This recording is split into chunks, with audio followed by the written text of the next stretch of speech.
안녕하십니까. 오르가니스트 김춘혜입니다. 교회음악, 클래식 음악의 뿌리 57번째 강의가 되겠습니다. 이 시간에는 낭만 시기, 특히 전반기의 대표적인 교회음악인 맨델스존에 대해서 알아보겠습니다. 맨델스존의 교회음악은 워낙 언급할 내용이 많아서 이번 시간과 또 다음 시간 두 차례 이어서 알아보겠습니다.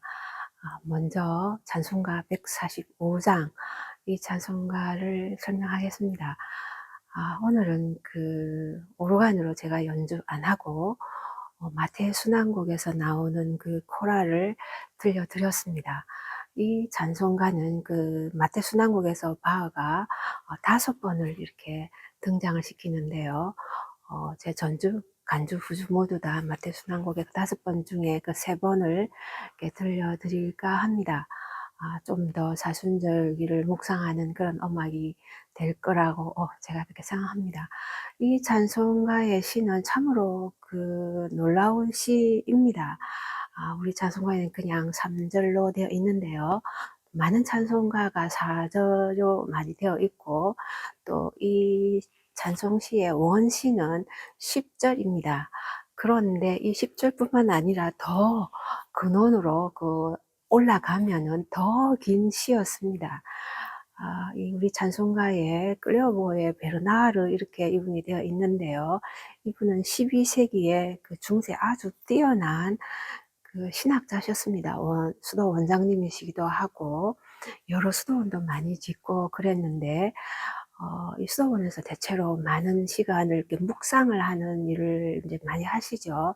그럼 또 특히 순환절기에 사순절기든 또 순환주간이든 더욱더 예수님의 십자가의 또 죽으심에 대해서 묵상을 하는데, 이 시가 바로 라틴 시로 되어 있는 살베 문디 살루타레라는 제목의 아주 긴 시입니다. 긴 시인데 아까 말씀드린 10절이라는 이 가사도 이 긴 시의 한 부분입니다. 이 시가 어떤 시냐 하면 세상의 구세주이신 주님께, 세상의 구세주께 경배합니다 혹은 찬양합니다, 이런 가사로 이제 살베 문디 살로타레인데요. 이 가사 내용은 예수님께서 십자가에 못 박히셨을 때 십자가에 못 박히신 예수님의 몸의 7부분을 묵상하는 시였습니다. 그러니까 예수님의 7부분은 몸은 머리, 그쵸? 그리고 이렇게 가슴, 그리고 심장도 이렇게 나오는데요. 그리고 찔리신 옆구리, 그리고 손, 그리고 발, 못 박히신, 그리고 무릎, 이렇게 해서 7부분을 다 하나씩 이렇게 묵상을 하는 7부분이 있는데요. 그 중에 한 부분인 머리, 이 머리에 대한 부분을 이제 독일의 게하르트 목사님이 독일어로 번역하신 것이 10절이나 되는데, 10절 안에서 우리 찬송가는 또 3절만 있는 것이니까 얼마나 큰 데서 7분의 1로 줄어서 또 거기서 10절 중에서 또 3절만 있는 것이니까 대단한 시였겠다라고 일단은 상상이 갈 것 같습니다. 클레오보의 베르나르, 이분이 이제 오랫동안 시에 이제 이분이 작시자로 생각을 했었는데요.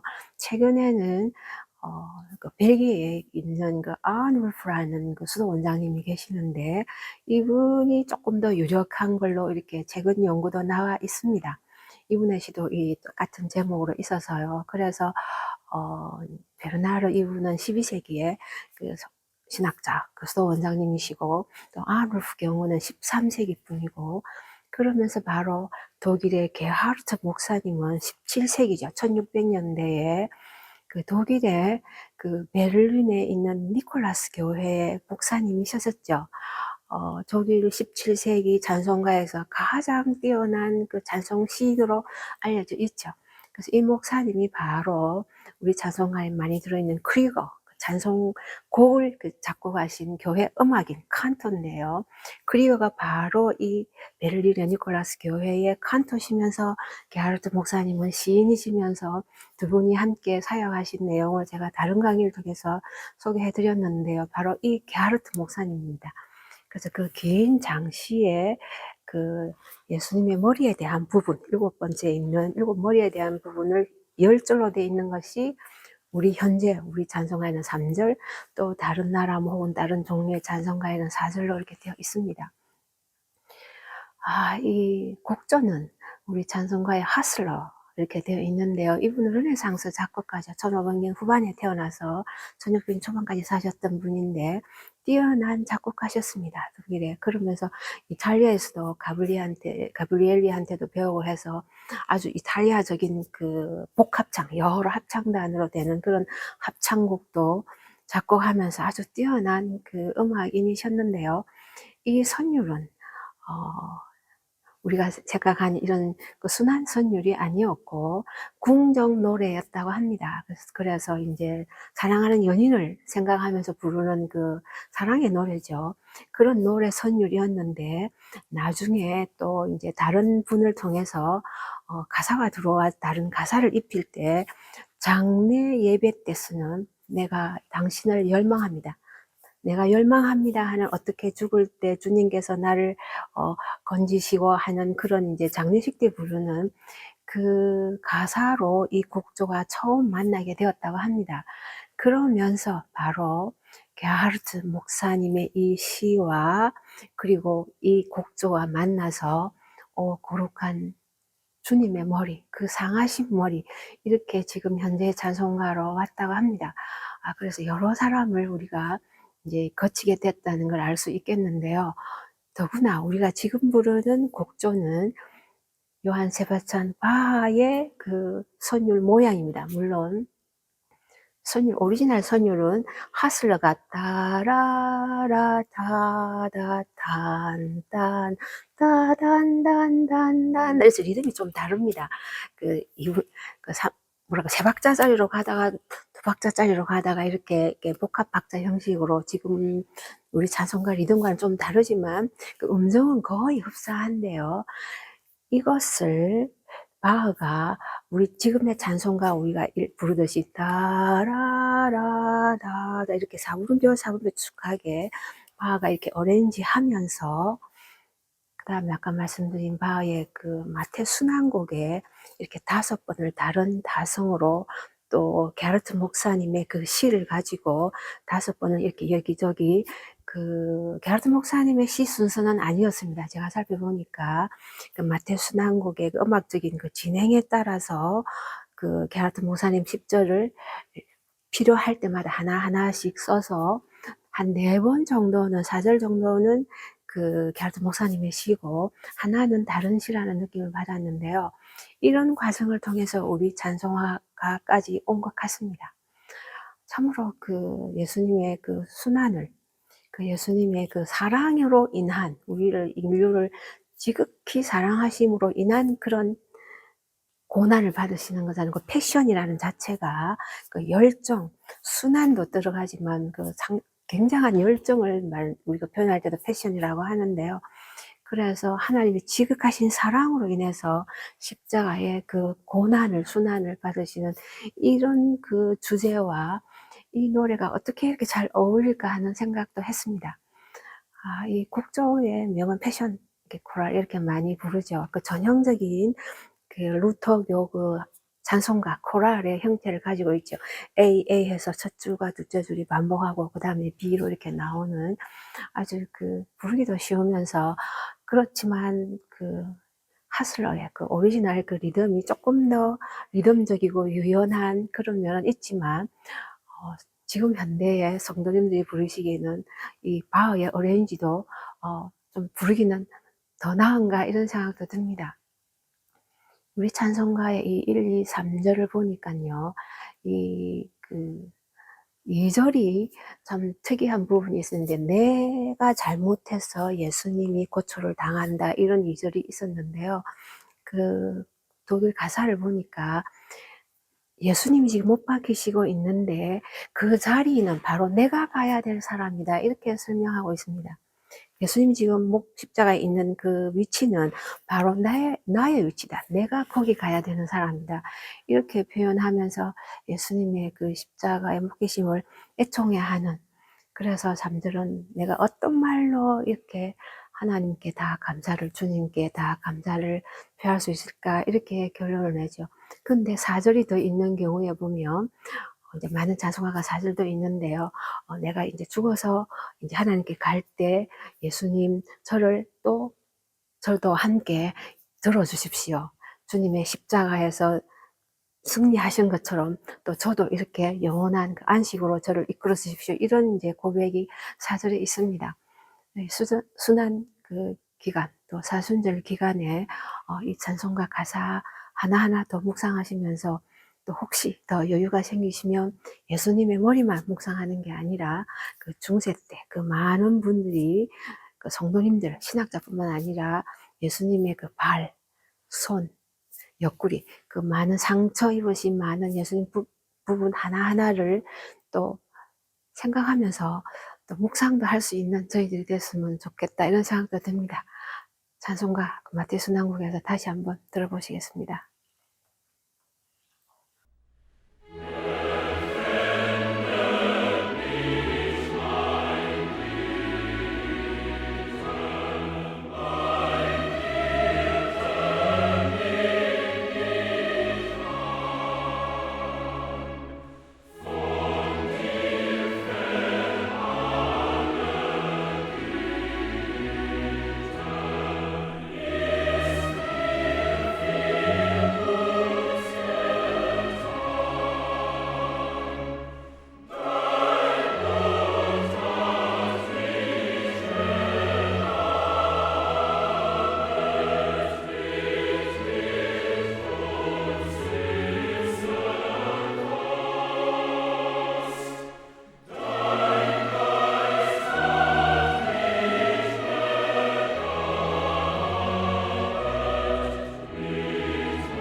예, 이어서 하겠습니다. 마태 순환곡의 오 거룩하신 주님, 상하신 머리, 이 찬송가를 좀 새롭게 다시 이해하게 되는 그런 시간이 되지 않았을까 싶습니다. 바흐는 이 마태 순환곡에서 5번을 이 코라를 등장시키면서 가사도 다르지만 각기 다른 조성으로 이렇게 되어 있는데요.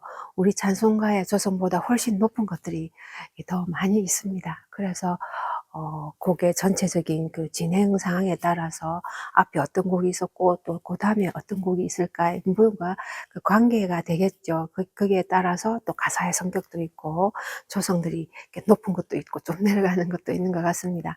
다양하게 들으시면서 찬송가를 또 색다르게 또 묵상하시는 시간이 되리라 생각합니다. 이제 맨델손에 대해서 알아보겠는데요. 맨델손은 그 낭만기에 들어온 그 교회 음악의 그 전체적인 상황이 별로 안 좋았는 이런 상황에서 정말로 교회 음악을 크게 부흥시켰던 그런 분입니다. 그래서 바로 이 마태 순환곡을 바흐의 이 곡을 그 맨델슨이 20살 때 그 베를린에서 그 연주를 이렇게 지휘를 했었는데요.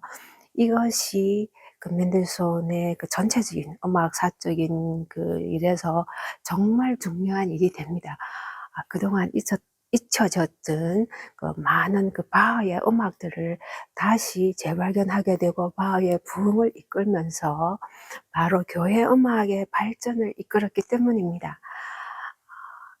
먼저 그 맨델손의 그 세계에 대해서 잠깐 말씀드리면 이미 여러분들이 많이 아실 것 같습니다.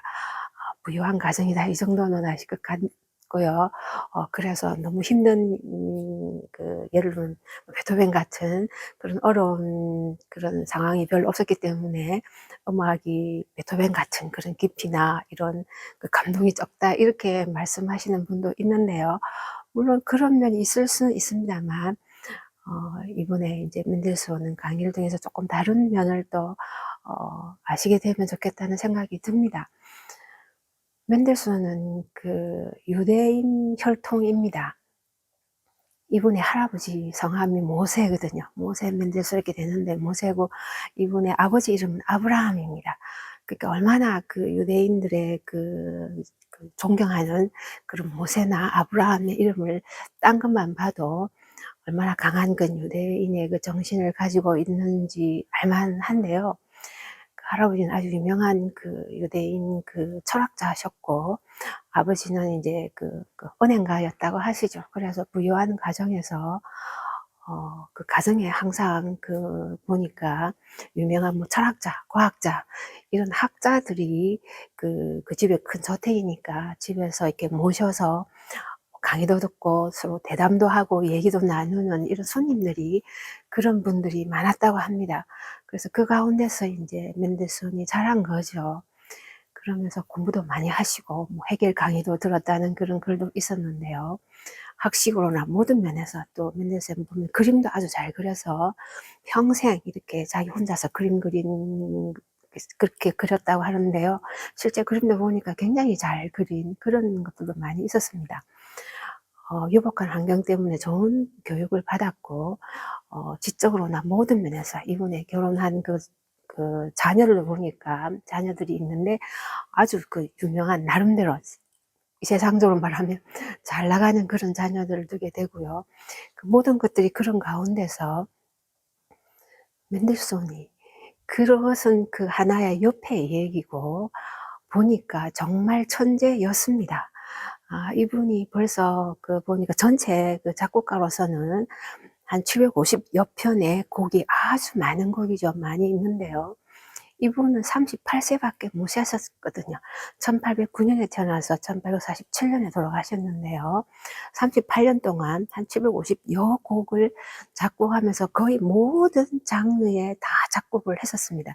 오페라까지 했습니다. 물론 오페라는 그렇게 인기가 많이 없었지만, 여러분이 많이 아시는 곡이 이제 피아노 협주곡, 바이올린 협주곡, 한여름밤의 꿈, 서울곡, 이런 정도겠죠. 물론 교향곡의 스코틀랜드 혹은 이탈리아 교향악곡도 다음에 서울에는 하겠지만, 그런 좋은 곡들을, 뭔가 너무나 많은 곡들을 여러분은 아시긴 한데요. 그 천재적인 그 기질이 일찍부터 있었다고 합니다. 한 11세부터 한 14세, 거의 3-4년 동안에 그 작곡한 곡이 벌써 100곡이 넘었다고 하네요. 그리고 이분의 주위에 보면 아주 좋은 분들이 옆에 많이 있었는데요. 그중에 괴체 같은 분도 있었는데, 여러분 아시잖아요. 그 괴체가 1749년에 태어났기 때문에 맨델슨보다는, 그러니까 60년 차이죠. 60년 차이인데 맨델슨이 12살, 12살 때, 그러니까 괴테 경우에는 72살이죠. 72살 때 인제 맨델슨의 스승이신 젤처가 소개해서 괴테와 맨델슨이 만난 적이 있었는데요. 괴테가 72세, 맨델슨이 12세. 이때 괴테가 평하기를, 자기가 모차르트는 1756년에 태어났으니까 모차르트가 17세 때 괴테가 만난 적이 있었는데, 그때 모차르트 17세 그때 이뤄놓았던 그 천재적인 그런 것보다, 이미 맨델슨은 12살인데 그걸 벌써 다 이루었다. 모차르트가 17세에 이루었던 걸 벌써 12세 때, 12살 때 다 이루었다고 굉장히 감탄했다고 합니다. 정말 대단한 젊은이고, 어떻게 보면 12살이니까 어리라 할 수도 있는 이 젊은이가 촉망받는 그런 젊은이로 천재라고 격찬을 하면서, 나중에 인제 괴테하고도 친분이 많았었습니다. 그래서 그래 보니까 괴테가 1832년에 돌아가셨는데요. 거의 한 10년 동안 거의 맨델슨의 멘토여셨다고 합니다. 그러니까 상당한 축복이죠. 맨델슨은 이런 좋은 분들이 주위에 있어서 존재로서 이런 좋은 환경 있을 뿐만 아니라 존재로서 마음껏 곡을 쓸 수 있었던 것인데요. 38세로 돌아간 건 참으로 아까운 것이기는 합니다. 이분의 그 좋은 분들 주위에 또 아까 말씀드린 젤터라는 분도 대단한 이분이 바흐를 굉장히 좋아하는 분이셨습니다. 바하 전문가시기도 하고, 그래서 바하의 악보도 많이 갖고 있고, 그래서 이분이 열심으로 이제 바하 음악을 이렇게 연주하는 그런 준비도 하고 많이 이렇게 보급하려고 노력하는 분이셨는데요. 대입법도 굉장히 뛰어났다고 합니다. 그래서 맨델슨이 10살 때부터 이 젤터 베를린에 있는 이제 음악가죠. 이 작곡가한테서 베이토벤을 10살 때부터 배웠다고 합니다. 그러면서 이제 쭉 지켜봤겠죠. 지켜보다가 맨델스존이 이제 나중에 20세가 됐을 때, 그때 1829년인데요. 이 젤터가 베를린의 징 아카데미라고 있는데, 합창단과 오케스트라가 같이 있는 그런 징 아카데미가 이제 마테슨 한 곡을 연주를 준비했다고 합니다. 그런데 이제 맨델스존에게 그 자리를, 지휘 자리를 내어준 거죠. 이 스승님도 대단한 분 같고요. 그러면서 맨델슨이 그 20세에 그 어려운 마테슨 한 곡을 성공리에 정말 격찬이 있었다고 합니다. 그 연주를 하면서 이것이 유럽 전역에 퍼져서 그 바하 부흥의 하나의 불씨가 돼서 큰 부흥을 일으키는 것이 되었다고 합니다. 이 젤처를 만나게 된 것도 사실은 또 맨델슨에도 좋은 분이 계셨는데 바로 이모라고 합니다. 이모가 그 성함이 사라거든요. 우리 성경에 나오는 사라. 맨델슨 아버지는 아브라함이고요. 이분의 이모 이름은 사라인데요. 세라 레비라는 분이 계셨는데 이모가 굉장히 이 젤처하고 이렇게 친한 분이셨다고 합니다. 그래서 이 세라 레비 이 이모가 젤처를 소개해서 이제 맨델슨이 또 젤트한테 배우고 또 지휘도 하게 되는 그런 그 과정을 밟게 된 것 같은데요. 이 레비 여사로 인해서 또 바하를 더 가까이 하게 되는 계기도 됐다고 합니다. 이 세라 레비 여사는 바하의 장남 윌헬름 프리데만 있지 않습니까? 장남한테서 음악을 배웠던 그분의 제자였다고 합니다. 그러니까 바하가 계시고 그다음 바하 아들이 있고 그 장남에게 배운 그 맨델슨의 이모가 있고 그리고 맨델슨이 그 이모의 덕분으로 바하를 접하게 되고 또 이분이 또 바하 장남의 그 제자였으니까 이모가 바하 악보도 좀 있고 그래서 그 악보도 쉽게 맨델슨이 접할 수 있었다고 합니다. 이런 그 모든 그 상황들을 보면 맨델슨은 교회 음악을 부흥시킬 수 있는 정말 많은 좋은 여건을 가지고 있었던 것 같습니다. 하나님께서 이렇게 유대인이지만 독일에서 유대인은 그렇게 자리가 이렇게 쉽지는 그 위치가 쉽지는 않았지만 또 나름대로 또 이분들이 유대 그 교가 아니고 그 가톨릭도 아니고요. Reformed Church 이렇게 교회 이름을 보니까 그 개혁교회라는 뜻이죠. Reformed Church의 이제 멤버였습니다. 그래서 거기서 맨델슨이 세례를 받았습니다. 그래서 개신교인이죠. 가톨릭 교인도 아니고 또 유대인으로서 그런 교회라기보다도 그냥 그 당시 우리가 쉽게 말하면 개신교도죠. 개신교회의 교인으로서 이제 그 가정의 그런 분위기인 상태에서 좋은 환경과 또 하나님 주신 그 전부적인 그런 재능을 통해서 너무나 많은 그런 곡들을 작곡했던 사람입니다. 그래서 맨델슨이 보니까 마지막에 이제 1847년에 돌아가셨을 때 보니까 그 라입지히에 그 라입지히 대학이 있는데요. 토마스 교회랑 가깝게 토마스 교회, 니콜라이 교회, 라입지히 대학이 굉장히 가깝게 있는데요. 그 라입지히 대학의 대학교회 파울리너라는 지금 파울리움 이렇게도 얘기를 하는데요. 그 바울 교회라는 의미가 되겠죠. 그래서 파울리너 그 대학교회에서 라입지히 대학교회에서 맨델슨의 장례식을 했었습니다. 그래서 맨델슨 얘기하면 바하를 뺄 수 없고요. 작곡가도 물론 당연히 중요하지만 음악적인 그 업적이라 하나요. 그 의미를 얘기할 때 바하 부흥, 교회 음악의 부흥, 교회 음악의 발달 이렇게 얘기를 많이 하면서 그 중심 도시를 라입지히라고 얘기합니다. 그리고 베를린도 좀 있고요.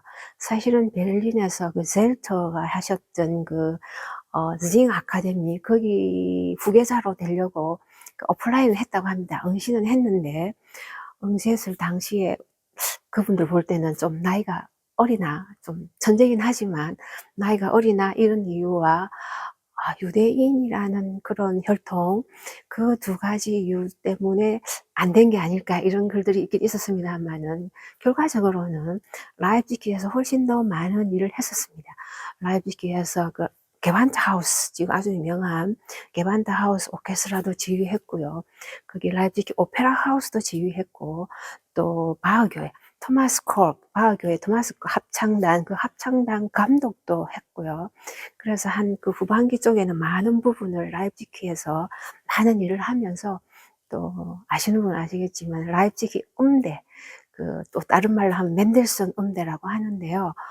라이프치히 음대를 또 맨델손이 그때 몇 음악가와 함께 더불어서 이 창설을, 학교를 설립을 했거든요. 지금까지 이어지는.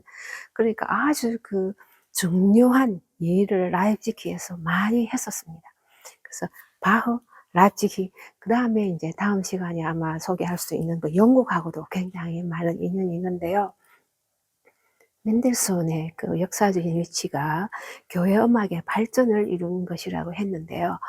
이런 바흐를 재발견하고 부흥시키고 교회 음악의 질을 높이고, 또 그게 파급 효과가 굉장히 커서 유럽 전역에 이어져서 많은 지역에서 합창협회가 많이 생겼다고 합니다. 영국도 당연하고, 영국 우리가 찬송가 배우면 목사님들이 합창협회를 그 1800년대 보면 많이 만드는데요. 다 일종의 그 맨델손의 영향도 있다고 생각합니다. 그래서 교회 음악의 그 질이라 하나요? 합창곡이 업그레이드 되는 그런 계기를 마련한 것이 바로 이 맨델손의 그 마태순환곡 연주와 더불어서 맨델손의 역할이라고 생각합니다. 이 역할 가운데 하나만 더 말씀드리면 교회 음악의 발전에 굉장히 중요한 의미가 바로 또 오르간 곡도 있습니다. 오르간 음악도 바하 이후에 굉장히 침체를 하고 있었죠. 바하 제자 이후에도 굉장히 이렇게 많은 쇠퇴를 하고 있었는데, 맨델손이 작곡가이지만 지휘를 또 하셨잖아요. 지휘도 굉장히 잘했고, 개반차에서 말씀드린 대로 또 본인의 교향곡을 지휘를 많이 했으니까. 그러면서 피아니스트였잖아요.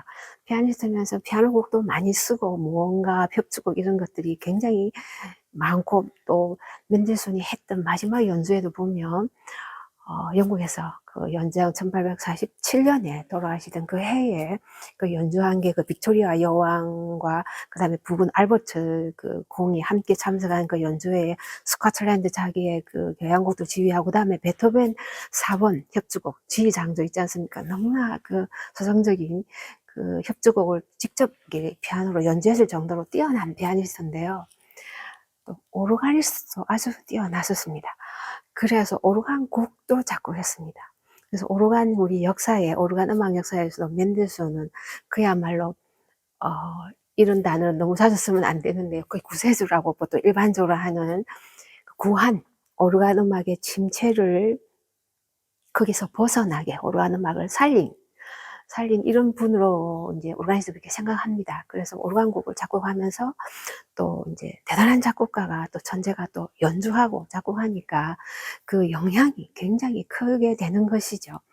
그래서 직접 오르간 연주도 많이 했었습니다. 라이프치히 그 토마스 교회에서 곡만 이렇게 쫙 1시간을 연주하시고, 그 기금을 모아서 그게 흉상, 한 여기까지 오는 그 얼굴부터 해서 이게 상이 있는데요.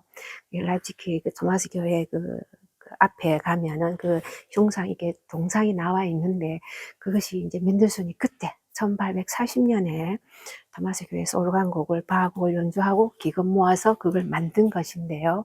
그것도 굉장히 유명한 역사적인 그 맨델손의 오르간 연주고, 또 세인트 폴 영국 가실 때마다 오르간 연주를 굉장히 자주 하셨는데, 세인트 폴 대 그 성전에서 오르간 연주한 그런 기록도 있습니다. 아주 뛰어난 그 오르간 연주자였습니다. 그래서 바하 음악을 부흥시켰다는 자체가 교회 음악을 부흥시켰다 하는 것과 같은 뜻이라고 생각할 수 있습니다. 그 맨델손은 교회 음악가 중에서, 교회 음악 작품 중에서 가장 뛰어난 것이 바로 바흐의 음악이다, 이렇게 말을 했었습니다. 그러고 보니까 본인이 생각할 때는 그 이상의, 바하 이상의 좋은 교회 음악이 없다고 생각한 것이죠. 그래서 바흐로 돌아가서 그에 준하는 바하의 정신을 이어서 바하의 음악적인 그런 모든 그 뭐라 그러나 음악적인 재능부터 음악의 스타일까지 그 정신까지 해서 교회 음악을 다시 발전시킨 이런 면에서 너무나 중요한 분이고요. 또 오르간 음악도 교회 음악 안에서 그런 오르간 음악을 다시 회복시킨 것도 굉장한 의미라고 보겠습니다. 다음 시간에는 그 맨델손의 그 또 다른 면모도 보면서 그 유명한 그리고 너무나 주옥 같은 그 맨델손의 교회 음악들을 살펴보면서 맨델손이 어떤 마음으로, 어떤 정신으로, 어떤 신앙으로 하나님께 이런 좋은 곡들이 나가는 것들을 또 함께 알아보는 시간이 됐으면 합니다. 다음 시간 뵙겠습니다. 마태순환곡 오 거룩하신 주님 그 상하신 머리 함께 또 들어보시겠습니다.